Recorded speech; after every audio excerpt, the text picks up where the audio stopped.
E o som a gente não testou, né?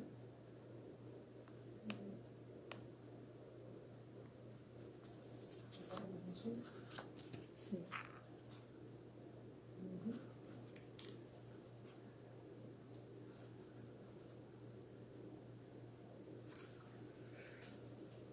Boa noite.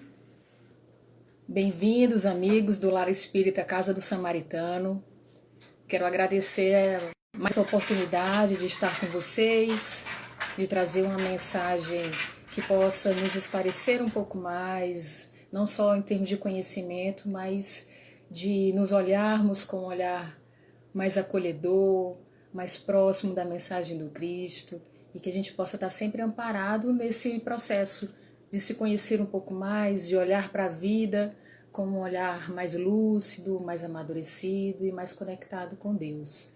E para que a gente possa ir bem nesse caminho, vamos fazer uma leitura inicial do livro Sugestões Oportunas, de Carlos Torres Pastorinho, a mensagem Quando. Quando a dor nos visita, agradeçamos a Deus o privilégio de poder conviver algum tempo com a maior mestra da humanidade. Quando tudo sorri em torno de nós, levantemos nossas almas em agradecimento ao Pai e oremos vigilantes com mais afinco para que a alegria não nos faça esquecê-lo. Quando a indiferença de alguém nos fere, agradeçamos ao Mestre a oportunidade de poder, no isolamento temporário, meditar sobre nós mesmos.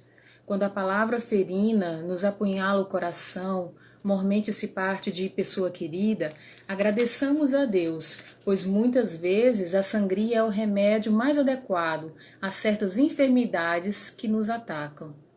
Quando repentinamente a luz se apaga em redor de nossos passos, corremos a apanhar a vela benfazeja, embora fraquinha.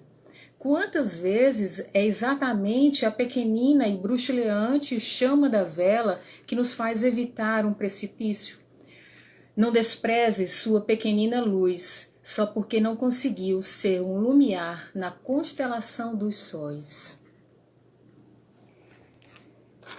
Eu espero que essa mensagem possa iluminar a forma como a gente se vê e o quanto que a gente consegue perceber dessa luz em nós e no amparo que todos nós recebemos todos os dias para enfrentar as nossas dificuldades.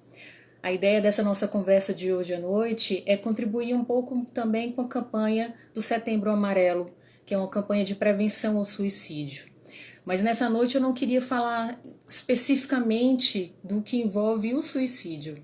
Se vocês tiverem curiosidade, no YouTube do Centro Espírita Vinha de Luz, a gente tem uma palestra que fala do suicídio como esse limite extremo do autoabandono, onde a gente traz um olhar mais para a saúde mental, para o que nos leva a esse adoecimento tão grave, o quanto que coletivamente nós podemos ainda nos transformar para sermos uma rede de apoio, para evitar que esse mal se alastre, para que a gente possa não só não contribuir de forma negativa para que mais pessoas adoeçam, mas que a gente possa realmente fazer uma comunhão de mais saúde mental e de uma rede de apoio mais efetiva, para quem já está adoecido possa se restabelecer, se renovar e recomeçar.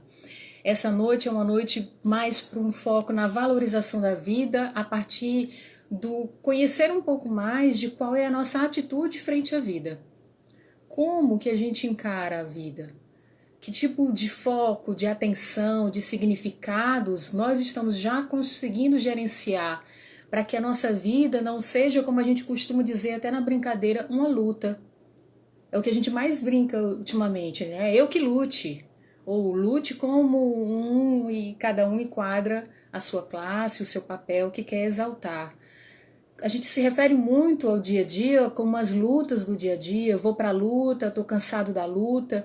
Olhar a vida como uma luta nos coloca numa postura de quem está em busca da sobrevivência, de quem, para tudo que olha, olha em busca de encontrar adversários, animosidades, riscos, e aí acaba ficando muito mais na defensiva do que realmente conseguindo olhar para a vida como essa fonte inesgotável de possibilidades.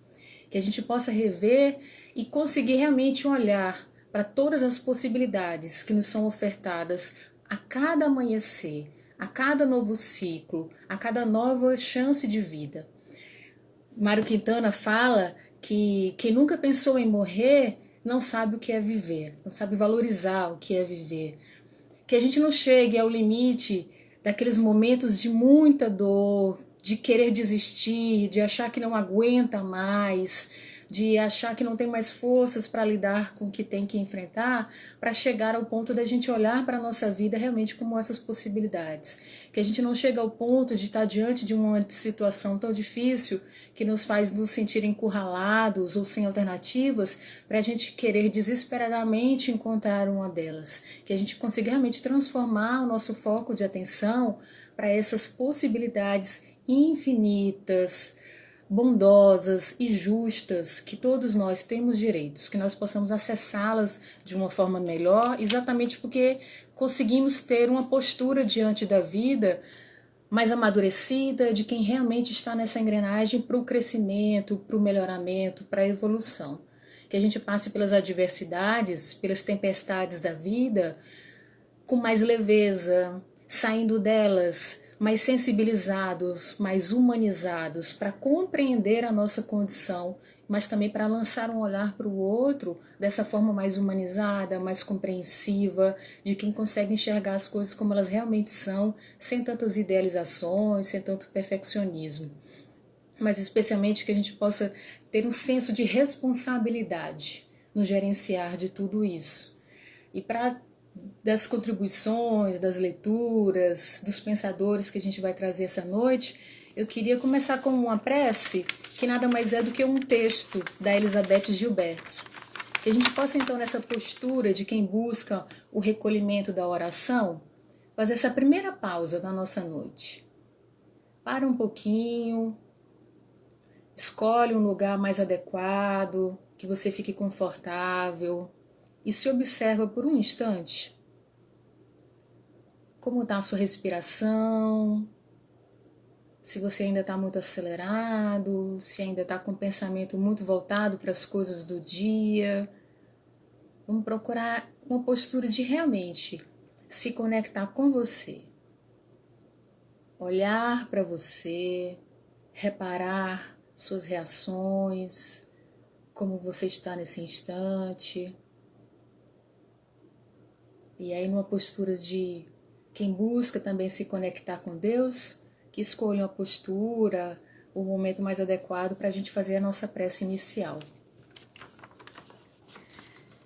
Que estejamos presentes em memórias alheias. Que alguém já distante lembre do nosso sorriso e se sinta acolhido. Que nosso bem faça bem ao outro. Que sejamos a saudade batendo no peito de uma velha amizade. Que sejamos o amor que alguém nunca esqueceu. Que sejamos alguém que sorriu na rua e um desconhecido encantou-se. Que sejamos hoje e sempre uma coisa boa que mora dentro de cada um que passou por nós.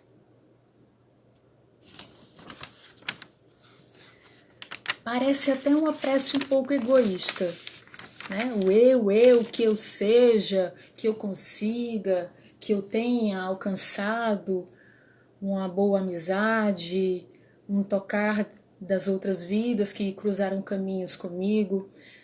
Mas vocês conseguiram se ver nessas circunstâncias em que esses desejos falam de um acalentar de sentimentos que nos preenchem, que nos revigoram, que trazem sentido ao nosso viver? Pensar na saudade de um velho amigo, pensar num sorriso que faz o outro ter você como referência.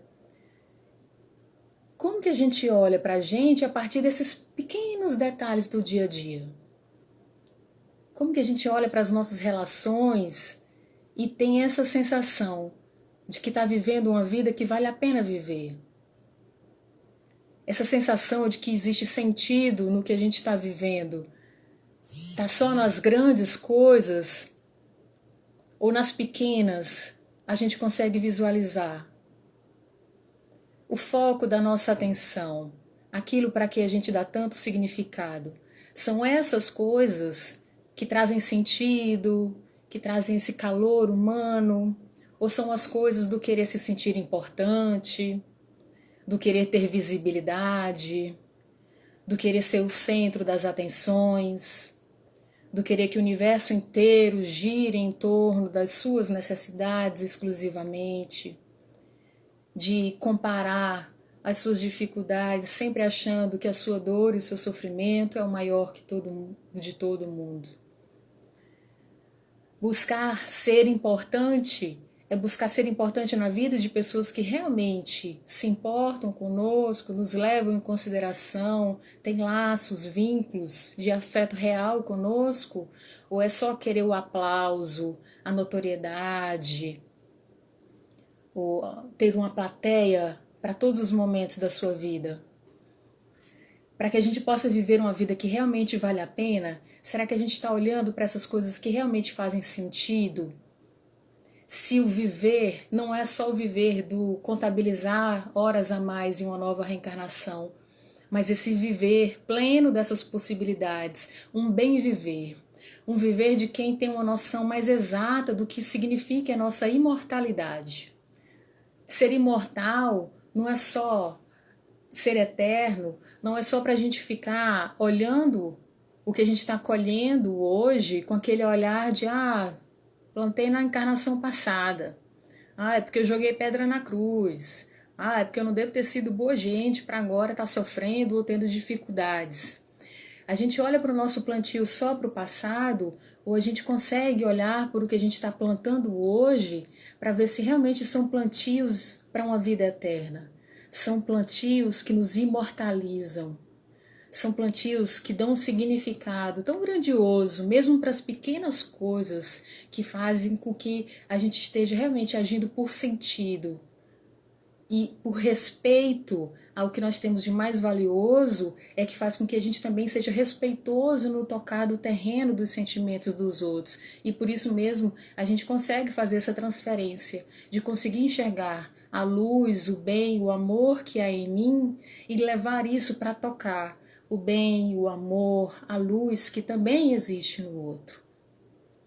Quando eu propus o tema da vida e imortalidade, eu estava muito na ideia de um filme que não por acaso passou esses dias na TV aberta, que é um dos filmes mais significativos que eu já assisti recentemente e que eu sempre falo, que é mais uma das provas que a espiritualidade tem vindo falar conosco através das vias do entretenimento. E o filme Viva, A Vida é uma Festa, nos traz uma reflexão através da cultura, né, dos mexicanos em relação ao Dia dos Mortos, que nos faz pensar sobre a nossa imortalidade. Para eles, o Dia dos Mortos é um dia em que se celebra a vida daquelas pessoas que foram significativas, dos nossos entes queridos. Por isso que se faz um altar com tudo aquilo que eles gostavam, com tudo aquilo que eles significavam, com as fotos deles, para que cada vez que eles sejam relembrados, se relembre o significado da vida deles, em cada um que ficou. Do quanto que se perpetua no contato, nas relações, um viver realmente com propósitos, um viver pelos afetos. E aí, quanto que é triste você ver a cena que um dos personagens não tem mais ninguém na Terra que coloque a foto dele num altar no Dia dos Mortos. E ele pulveriza, desaparece. Óbvio que isso tem muito a ver com as crenças da cultura deles. Mas se a gente olhar para o nosso plantio de agora, quantas pessoas será que a gente está realmente tocando e tocando de uma forma positiva? Que tipo de semente a gente está deixando para a nossa eternidade, mesmo quando a gente não estiver mais presente fisicamente aqui? A gente está fazendo isso de uma forma consciente, de uma forma intencional e amadurecida, ou a gente está só no piloto automático, contando as horas, seguindo os dias, contabilizando natais, sem que se observe dentro desse processo, sem que se transforme a cada novo acontecimento, sejam os felizes, sejam os de dificuldades. Quando a gente traz campanhas como essas do Setembro Amarelo, a gente traz uma tentativa não só de esclarecimento, mas especialmente de trazer consciência para aquelas pessoas que não viveram na própria pele ou que estão um pouco mais distantes emocionalmente do que aquela condição precisa de atenção, de cuidado, de uma intervenção mais ativa. E a gente está num momento que não só setembro tem várias cores, não só o amarelo, que em relação da severidade, né, do momento que nós vivemos, é preciso falar muito da saúde mental que está em torno da valorização ou da desistência da vida. Mas setembro também tem a cor verde, que é relacionada à defesa dos direitos da pessoa com deficiência, do defender do direito delas de serem vistas plenamente, independente da limitação que possuam, para que elas tenham seus direitos de acessibilidade, de inclusão. Olha que coisa, né? A gente precisa chamar a atenção das pessoas para que elas não deixem de lado, para que elas não virem as costas para pessoas que têm todos os direitos, como todos nós temos, e que acabam sendo excluídas disso porque têm uma limitação física, um adoecimento, que pela dificuldade das pessoas de lidarem com isso, acabam excluindo, e a gente precisa de momentos como esse para chamar a atenção de todos, que essas pessoas precisam ser ouvidas, precisam ser atendidas, que também precisam de cuidado. Mas eu queria refletir trazendo essas duas posições. Uma é a própria terminologia que a gente usa para a pessoa com deficiência, o tanto que ela já mudou. Pessoa portadora de deficiência, pessoa portadora de necessidades especiais, fora os outros tantos jargões comuns que a gente ouve. E o termo que se tenta colocar agora é exatamente para quê?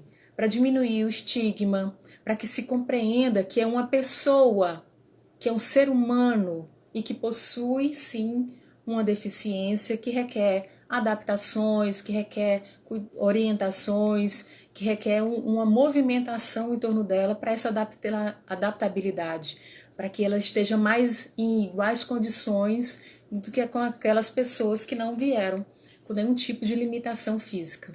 O lidar com limitação já é uma coisa normalmente difícil.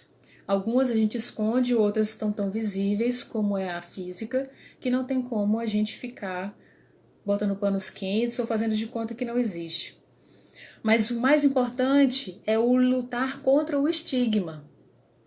Nós temos inclusive as Paralimpíadas que vêm nos mostrar o quanto que essas pessoas têm capacidades, têm recursos de terem desempenhos absurdos, quase super-heróicas, embora tenham uma limitação física.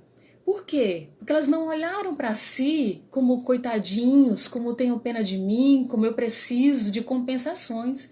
Elas olharam sim como um ser humano que tenho direitos e quero que respeitem, mas que eu posso ir muito além. Eu posso ir onde o céu é o limite, se eu quiser. Eu tenho meios para isso.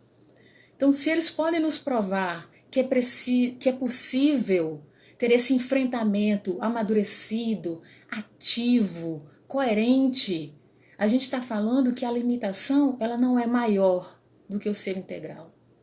A limitação ela não tem mais força nem poder sobre o seu agir, sobre o seu desempenho, sobre o quem você é.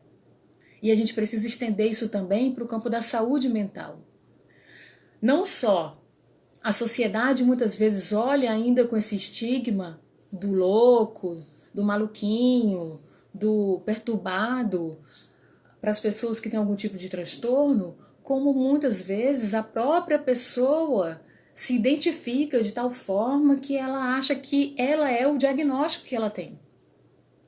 Ela é a ansiedade que ela tem, ela é a depressão e se incorpora disso como se fosse uma condição eterna, que não houvesse um tratamento, que não houvesse cura, para que ela não viva mais com aquela limitação. Então, reduzir-se é reduzir um olhar para essa plenitude de possibilidades e focar exclusivamente naquilo que está numa condição momentânea ou definitiva de desajuste, de adoecimento, de desequilíbrio.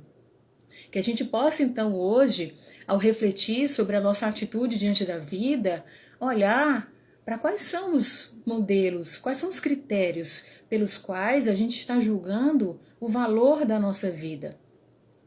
E o quanto que nós conseguimos realmente usufruir dessas nossas possibilidades exatamente em consequência desse olhar.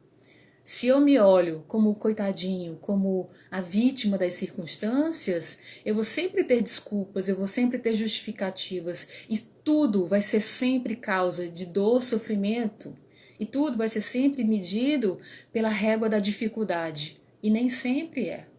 Muitas vezes são alternativas para essa transformação que nós precisamos fazer. A dor, como a mensagem do início nos fala, é uma excelente professora, mas ela não é a única. Não é o único meio que a gente tem de parar, olhar para a gente e nos transformarmos para essa plenitude, para esse sorver da vida com tudo que ela tem a nos oferecer.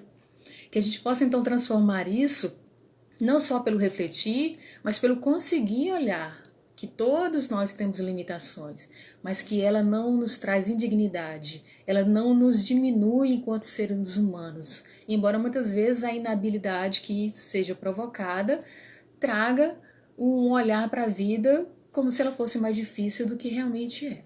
Que dirá quando vem as dificuldades que realmente nos machucam, dilaceram, trazem realmente uma dor que sozinho é até difícil de carregar. Mas quando eu trouxe esse conceito de imortalidade, a gente pode trazer para perto da gente inúmeros exemplos de pessoas que conviveram no âmbito pessoal, no âmbito profissional ou mesmo no contexto social que nos modificaram de tal forma que a nossa vida não é mais a mesma a partir da convivência com elas ou a partir da leitura delas. Quem já me ouviu em outras oportunidades sabe que é muito raro eu falar alguma coisa em que eu não cite Rubem Alves. Por quê? Ele é um dos que, inclusive, ele mesmo, ao falar da educação, fala do papel do professor como aquele que, ao se multiplicar na vida de seus alunos, se torna imortal. Ele também dizia que as palavras dele o imortalizariam. E quando eu olho para a minha vida e eu leio alguém que traz uma mensagem de leveza, de simplicidade, eu me identifico. Por quê? Porque ele traz isso de uma forma que tem um significado. As palavras, o sentimento, o sentido que ele coloca em tudo que ele faz, traz um amor tão grandioso pelas coisas que ele acredita que eu não consigo não me tocar. Então, quando eu me toco, a minha vida é transformada. Então, ele não só é imortal para mim, porque a minha vida é diferente a partir da leitura do que ele escreveu. Daqui a muito tempo, muitas outras pessoas vão se referir a Rubem Alves não só pelos livros que leram, mas porque o acreditar nas mesmas coisas, o acreditar naquilo que faz sentido é comum. Então, a partir do momento que toca e transforma a vida de um outro ser humano, essa multiplicação é que traz essa imortalidade tão grandiosa que a gente pode alcançar, como a prece nos trouxe. Eu posso me tornar imortal pelos amigos, pelo quanto que eu sou presente, pelo quanto que eu sei ouvir, não aquele ouvir da superficialidade, não aquele ouvir do atropelo do que o outro está falando e eu já estou querendo colocar o que eu penso a respeito, mas o de estar verdadeiramente na presença de uma outra pessoa, de conviver com ela no melhor que eu tenho para oferecer e levando-a em consideração do jeito que ela é. E por isso mesmo despertando o que há de melhor em cada um, havendo uma troca que promove esse crescimento mútuo, que poderia ser muito mais natural se a gente não tivesse ainda tão engessado por questões como apego, como mágoa, como possessividades, competitividades. Então tem muita coisa que são desnecessárias e que a gente bota tanto foco nisso. O Emmanuel nos fala que a gente sairás da morte tantas vezes quantas forem necessárias, mas da vida, jamais. Quando a gente fala do morrer, não só o morrer biológico, mas o morrer simbólico, a cada novo ciclo que a gente passa, a cada transformação de vida que a gente passa, nessa transformação da reforma íntima, a gente tem esse viver do não era mais, a realidade se modificou, então tem um morrer de uma realidade para a gente se adaptar para uma nova. E uma coisa que nos remete sempre a esse movimento do amadurecer e crescer é que a vida vai continuar. Eu não tenho como fugir disso. Então essa rogativa para essa continuidade, esse chamamento é que me faz mobilizar em mim um enfrentamento. Mas como é esse meu enfrentamento? É o enfrentamento das possibilidades, é o enfrentamento ativo para o amadurecer, ou é o enfrentamento da rebeldia, da teimosia, de quem passa pela vida e sai dela mais amargo, mais pesado, mais enrijecido? Não tem a ver com o que ela enfrentou, tem a ver com o como ela enfrentou. Pelo olhar que lançou, pelo olhar com que se viu e pela coragem que teve para ter honestidade, para se desnudar das coisas desnecessárias e se direcionar para aquilo que tinha de mais essencial. Nesses movimentos do criticar a vida, do querer desistir muitas vezes, nós temos tido muitos exemplos, como o que o próprio Mário Quintana nos faz poeticamente refletir. Não é que a gente precise duvidar da nossa vida ou querer desistir dela para rever esses parâmetros. Mas quando a gente se move por sentidos de humanidade, a gente consegue realmente ver, inclusive nesses outros exemplos, o quanto que não é uma coisa tão complexa como às vezes a gente descreve que é, embora tenha, né, as suas dificuldades. Um dos exemplos mais lindos que a gente tem visto recentemente é o do próprio padre Fábio de Mello. Essa semana, numa entrevista com André Trigueiro, justamente pela campanha do Setembro Amarelo, ele conta da sua experiência, do seu adoecimento, da crise que ele teve, de ansiedade, de pânico, em que ele precisou realmente recorrer a uma ajuda profissional. E ele deixa bem claro, dentro do que ele traz o tempo inteiro, dessa reflexão do ser humano, do olhar para essa nossa humanidade, com essa honestidade toda, o quanto que ele questionou a própria relação dele com Deus. Mas isso não tem a ver com ele ser fraco, como muitas vezes a gente poderia julgar, mas tem muito a ver com ele não ter se conhecido o suficiente para respeitar os próprios limites. E ele é tão humano no descrever disso com tanta simplicidade, com tanta naturalidade, que é isso que pode tocar todas as outras pessoas que estão repetindo esses mesmos hábitos nocivos. E o que tem de tão nocivo, de tão louco que ele possa ter vivido? Ele simplesmente forçou a barra mais do que devia. Ele simplesmente não respeitou o próprio limite. Ele simplesmente se impôs uma carga muito além do que ele dava conta. E por quê? E para quê? Foi isso que a dor do adoecimento fez ele refletir. Você está buscando o quê? Por que você está indo por esse caminho? Você está encontrando felicidade real? Você está se melhorando ao percorrer esse caminho? Você está querendo provar o quê para quem? Por que tanta rigor? Por que tanta cobrança? Por que se impor zilhões de tarefas ao mesmo tempo, como se você fosse se tornar um polvo que dá conta de tudo ao mesmo tempo, o tempo inteiro? De onde vem essa cobrança que nos faz desrespeitar o nosso limite, o nosso corpo, o nosso funcionamento natural? Foi só isso que ele fez. Ele passou da conta no forçar dos próprios limites. Mas ele traz um linguajar, óbvio que com as referências teóricas extremamente humanistas que ele buscou, mas com um olhar para ele mesmo. Tanto que ele o tempo inteiro fala, quando eu faço as minhas homilias, que são belíssimas, ele não está falando para os outros, ele primeiro está falando para ele mesmo. Porque ele não se coloca naquele pedestal do eu sou o perfeito pregador, doutrinador dos imperfeitos. Todos nós somos imperfeitos. Quem se professa diferente está vencendo a quem? Querendo enganar a quem? Então, olhar para as nossas imperfeições, aceitar as nossas limitações, olhar para a nossa humanidade, ao contrário do que muitos pensam, não é se tornar um fraco. É quando você está naquele movimento do querer lutar sempre. Mas aceitar a sua fragilidade, aceitar a sua humanidade, é que vai nos fortalecer para esse enfrentamento lúcido, objetivo e amadurecimento da nossa realidade, seja ela qual for.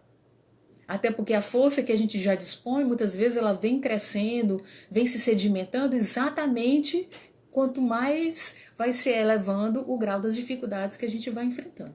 Lembrando sempre, trazendo o olhar da humanidade, do enfrentamento, mas sempre do senso de responsabilidade. Eu ouço muitas pessoas falando de estarem cansadas dessa luta, mas eu estou cansada de ser sempre eu, estou cansada de carregar sozinha, eu estou cansada de ser tudo na minha conta. Parte disso tem a ver com o gerenciamento das nossas relações e da gente não conseguir ter habilidades de expressar a hora que a gente precisa de ajuda, o como que a gente precisa de ajuda e o quão acessível a gente é para essa ajuda. Da troca, não só da ajuda para um momento de dor e de sofrimento, mas para a troca dessa construção da identidade, para essa troca do se conhecer mais, para essa troca do aprender novas habilidades e experiências com o outro, não só as que você viveu. Mas para eu olhar para tudo isso, eu preciso compreender que muito dessa conta é minha mesmo. Ter o apoio dos outros, e para isso, de novo, eu preciso saber expressar isso, essa abertura e esse momento do que eu preciso dessa intervenção externa, é maravilhoso. Ter alguém que te diga uma palavra, que seja um apoio real, que traga esse amparo, que muitas vezes o sentimento de amparo esvazia tanto que você parece realmente que vai sucumbir. E ter alguém junto traz algumas sensações que, se você quiser, você usa para se fortalecer ou para alimentar esse desamparo. Por isso que eu digo, a conta do se tornar cada vez mais consciente, do despertar para as coisas essenciais, do se mobilizar para o amadurecimento. Tenha você 0, 2, 500, milhões de pessoas ao seu redor. É sua. Quem constrói, quem faz o autocuidado, quem faz o autorrespeito, é cada um individualmente. Cabe a nós esse movimento de ver a luz, de encontrar os recursos, de lançar mão deles, de ir ganhando habilidades no uso deles. E eu só posso fazer isso, de novo, se eu tiver um enfrentamento ativo. Quantas vezes eu vi nessa leitura, né, de quem tem um diagnóstico de saúde mental, as pessoas se referindo a si mesmas a partir desse diagnóstico. E pior, trazendo junto essa atitude de enfrentamento do coitadinho. Um exemplo que eu sempre lembro é de uma cliente que ela passou por crises depressivas seríssimas. Mas teve um dia que ela chegou no consultório, ela já vinha há um tempo na terapia, mas teve um dia que ela chegou completamente vestida na autopiedade. Aquele discurso, aquela reclamação do ó vida, ó dia, minha vida é um horror, que não era do sintoma da depressão, era o da autopiedade exagerada. E ela falava, e aí o feeling que a gente vai tendo é até o quanto que traz de afeto, de sentimento, o quanto que o sentimento dela te mobiliza também. E aí quando você vê que esse discurso muito do exagero que a autopiedade às vezes faz, distorcer a forma como enxerga as coisas, você vê que até a sua postura diante daquela fala do cliente não é tão quente assim, porque tem um cuidado de mostrar para ele que tem o excesso de uma atitude equivocada. E aí quando eu comentei, a gente fala, então vamos ver compaixão, o que você entende por isso? Aí eu soltei do nada, assim, tipo, qual a sua compreensão sobre autopiedade? Nossa, parecia que eu tinha jogado um Mentos numa Coca-Cola, um vulcão que surgiu. Toquei na ferida. Era esse o ponto do dia. Então, junto com adoecimentos, dores, dificuldades, muitas vezes nós trazemos nessa nossa atitude frente à vida, nesse nosso organizar do nosso enfrentamento, algumas posturas que nos enfraquecem.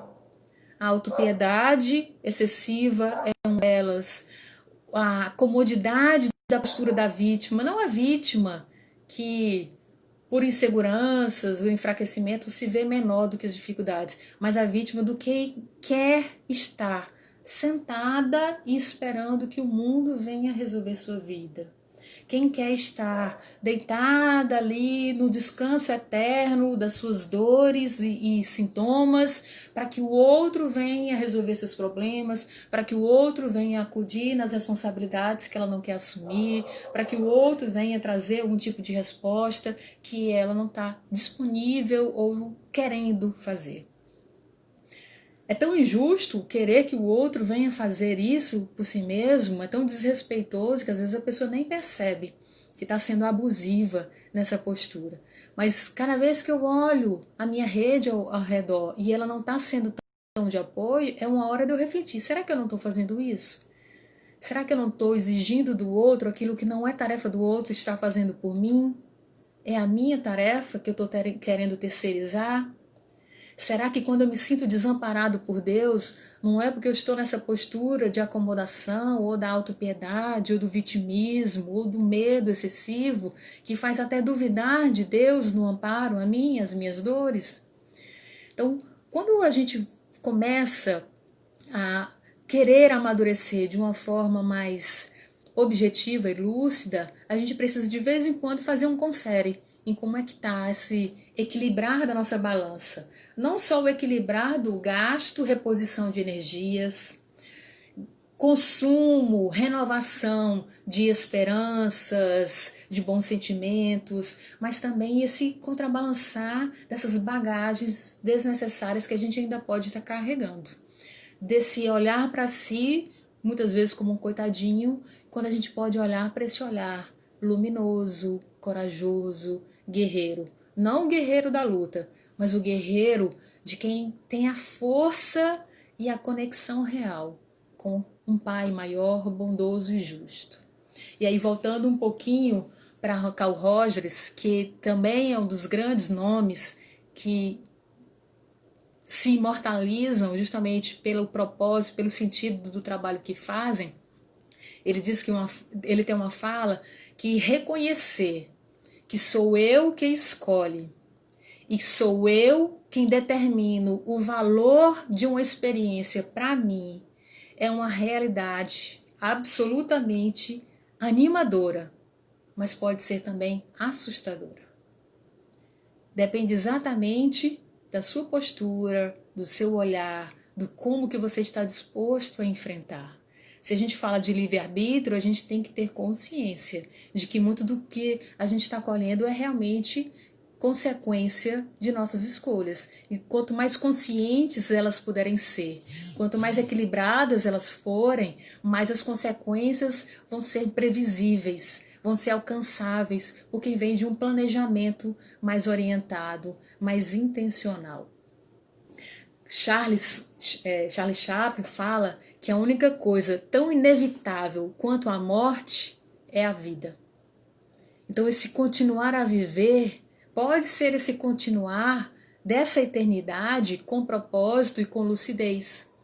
E eu posso fazer isso exatamente quando eu olho para a vida como um chamamento, como possibilidades, como alternativas desse se transformar constantemente. Quanto mais adaptabilidade, quanto mais flexibilidade, quanto mais humildade eu puder ter nesses meus passos, mais eles vão ser leves, tranquilos, mas eu vou sentir paz e aquela certeza de que eu estou indo pelo caminho certo. Você tem agora a noção de que as escolhas que você fez até agora estão te levando para o caminho do que realmente você quer chegar lá na frente? O quem você é, o quem você imaginava que já seria na idade que você é hoje, confere. Pode ser melhorado? É ainda melhor do que o que você conseguia enxergar há uns anos atrás? Nessa entrevista dessa semana do Fábio de Mello, o André Trigueiro falou dos conceitos, ele até faz assim, né, os rótulos que se colocam, né, o padre, o cantor, como que ele se define. Aí ele fala, quando as pessoas estão começando a se acostumar comigo, eu invento uma moda nova, eu faço uma coisa, porque eu não quero que elas se acostumem comigo, eu quero que me esqueço, eu quero me renovar, eu quero ser esse ser que se renove, que se refaz, que tem a consciência da transitoriedade de tudo, e por isso que sabe que mudar, ser um ser diferente amanhã, não é errado, não é fraqueza, desde que eu esteja com essa lucidez, fazendo essa mudança, essa transformação para o melhor. Lá também no Viva a Vida uma Festa, ele fala que a morte só existe quando se esquece, quando se é esquecido. Quantas pessoas nós já esquecemos em vida? Quantas já esqueceram de nós? Será que tem a ver com o que a gente está fazendo? Com como a gente está conduzindo a nossa vida? Ou será que tem a ver só com as escolhas do outro, que não nos inclui mais? E tudo bem. Isso não tira o nosso valor e nem dá a ela valores de pedestal ou de diferença em relação a nós. E quando Carl Rogers traz essa reflexão do quanto nós somos responsáveis pelas nossas escolhas, do quanto que isso pode assustar, ele traz sempre também esse olhar da humanidade, que ele sempre foi um grande humanista. E por isso mesmo ele falava que não é possível rotular o ser humano, ficar nesse restringir-se de taxá-lo através de um conceito restrito, de uma fórmula pronta, é querer achar que é possível olhar para o ser humano com esse olhar robotizado, com esse olhar do piloto automático, desses automatismos que infelizmente é o que a gente mais vê hoje em dia. Mas como a gente olha sempre para a possibilidade, para a esperança, da mesma forma que a gente tem um movimento de massa, muito do perder das individualidades e dessa condução do bando que a gente tem visto muito, a gente tem muitos exemplos, como os que eu tenho citado hoje, para a gente refletir desse processo de nos tornarmos seres individuais, particulares, únicos, pela história que construímos, que sabemos construir dentro da nossa capacidade, do jeito que a gente dá conta, o melhor que a gente pode. Mas será que eu fiz o melhor que eu devia? Mas será que eu fiz o melhor em relação às possibilidades que me foram dadas? Não precisa olhar assim. É como está agora? Então que cada vez mais eu olhe mais ainda para o melhor que eu posso ser e para o como que eu dou conta de aproveitar as possibilidades. Ah, mas eu recebi umas 500 mil possibilidades, só aproveitei 30. Essas 30 que você aproveitou, você deu o seu melhor? Você fez tudo de acordo com o que você realmente dava conta? Então foi o que era possível? Tá ótimo. É o que faz valer a pena. Ah, mas eu esmureci. Ah, mas eu quis desistir. Ah, mas muitas vezes eu duvidei. Faz parte. Esse é o processo real. Esse é o processo de confrontar, de duvidar, de às vezes achar que não vai dar conta, de pedir misericórdia, de pedir que acabe, porque acha que a dor é muito maior do que o que você tem de forças. Faz parte. Outro dia uma cliente falando, eu não sou perfeita. E aí ela vem justamente encontrando a luz e a força que existe dentro dela. E aí logo em seguida ela falando do quanto que ela está mais consciente das necessidades, dos gostos, dos limites dela e quanto que ela mais está conectada com isso. E aí na hora eu já arrematei, isso é a perfeição. A perfeição não é a gente já ter atingido a situação angelical, já sermos espíritos puros, mas a perfeição é você ter compreendido a dinâmica natural da vida, que é desse olhar para si, se conhecer com essa honestidade, mapear com essa objetividade quais são as suas reais intenções, gostos, vontades, escolhas e ser fiel a elas e respeitá-las para construir o seu crescimento com a leveza, com a espontaneidade que o processo em si pode te trazer, sem a coisa amargurada que muitas vezes a gente constrói.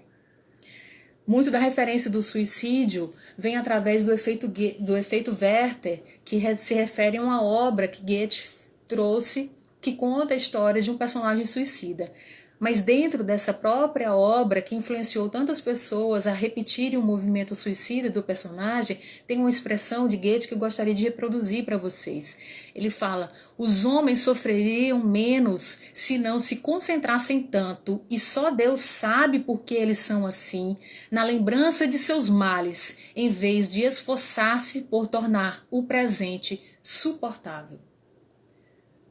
As pessoas que leram esse livro não se identificaram com esse trecho que faz o Para de olhar para o sofrimento e olha para o que é possível.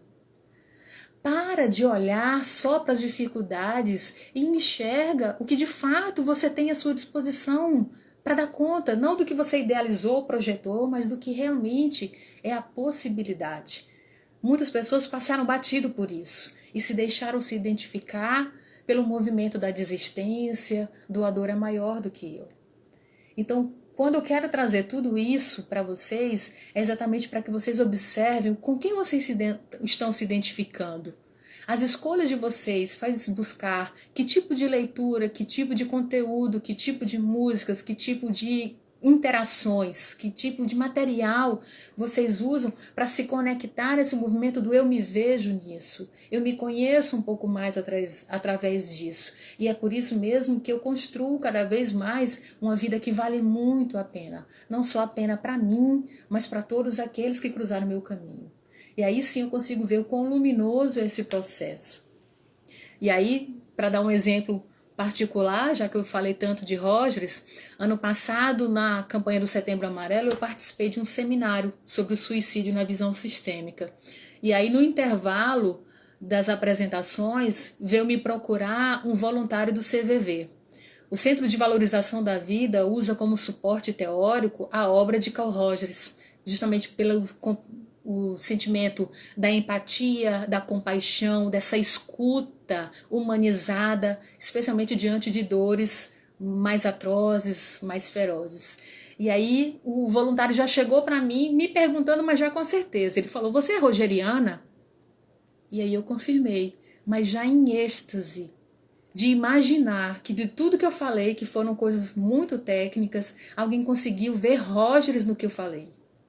Eu saí de lá realizadíssima, de saber que os pensamentos de alguém com quem eu me identifiquei tanto, que faz tanto sentido para mim, justamente porque fala desse olhar para o ser humano como cheio de possibilidades, como destinado a um crescer e evoluir, a se superar independente do que vivencie, a um ser ativo, responsável e livre. Quando alguém se referiu a mim dessa forma, foi a glória.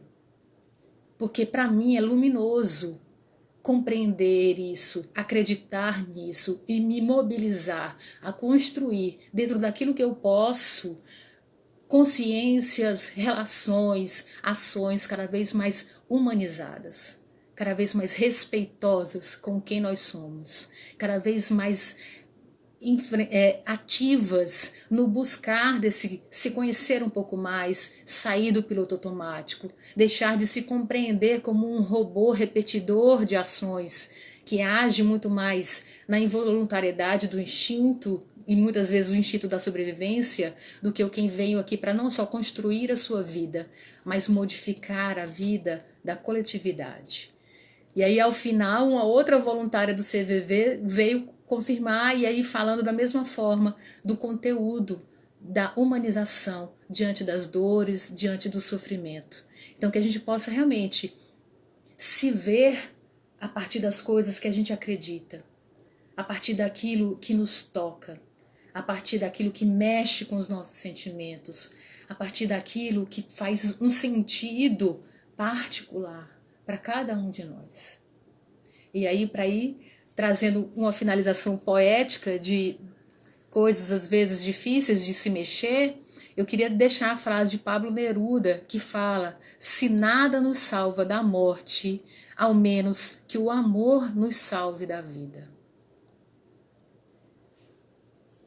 O amor real, de quem enxerga as coisas com honestidade. O amor real, de quem está conectado com esse perceber de si e do levar o outro em consideração.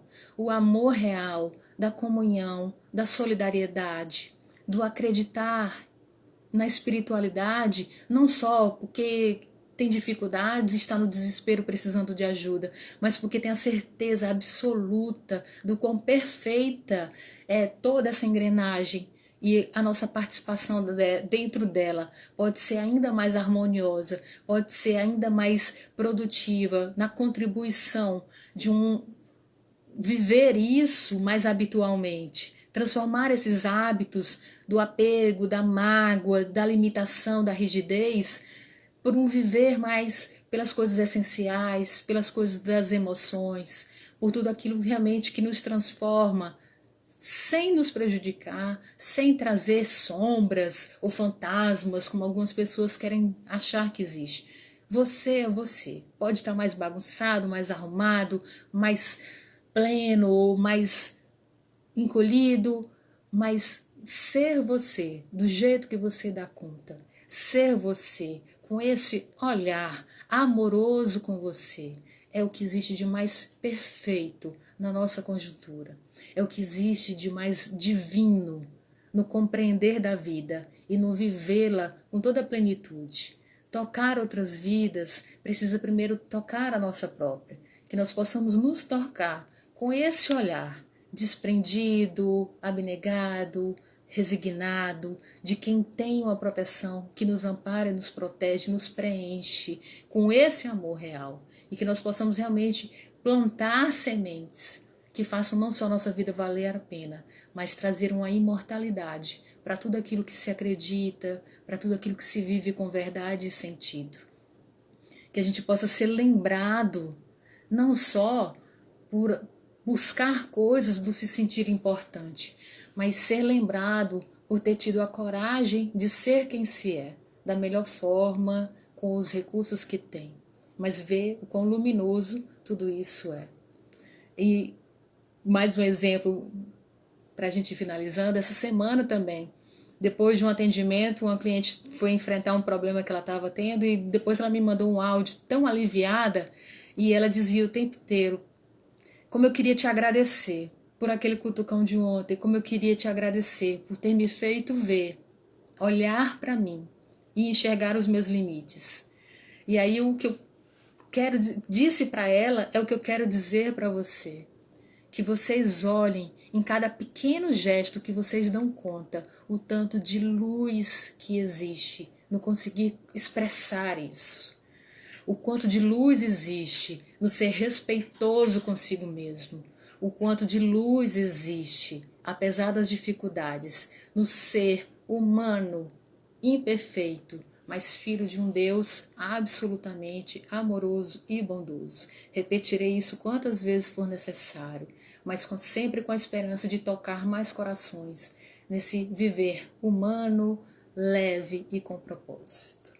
Tá bom? Que a nossa vida possa ser olhada com essa imortalidade de quem valeu a pena, porque não se perdeu de si mesmo, de quem esteve em si mesmo, com todo o respeito e amor que tem disponível, independente do que recebeu. Tá bom? Então, para a gente trazer a gratidão de mais essa oportunidade, de mais essa possibilidade de trazer uma mensagem positiva, que a gente possa de novo fazer esse movimento de se recolher, respirar um pouquinho mais, rever algumas lembranças pessoais que podem ter sido trazidas por essa conversa de hoje e conseguir visualizar essa luz imensa de quem ainda não é um sol, mas que pode ter uma chama de calor humano, de autenticidade, de coragem de viver, de vitalidade, de alegria de viver. Que vocês consigam, ao iluminar o mundo interno de vocês, perceber o plantio que já se frutifica, de tudo aquilo que vocês já podem colher nesse instante, para se fortalecerem, se renovarem e criarem novas esperanças para um plantio cada vez mais lúcido, cada vez mais responsável e cada vez mais conectado com a mensagem de amor do Cristo. Que Ele nos abençoe mais essa noite, que Ele nos traga muita paz e que Ele possa tocar o coração de todos aqueles que estão num momento de dor maior, pensando em desistir, para que a vida deles possa parecer luminosa diante dos seus olhos, para que eles possam compreender o sentido maior de viver por si, em respeito a si, mas em respeito à vida. Que Deus nos abençoe hoje e sempre, que a espiritualidade nos fortaleça e nos proteja em qualquer circunstância. Que assim seja.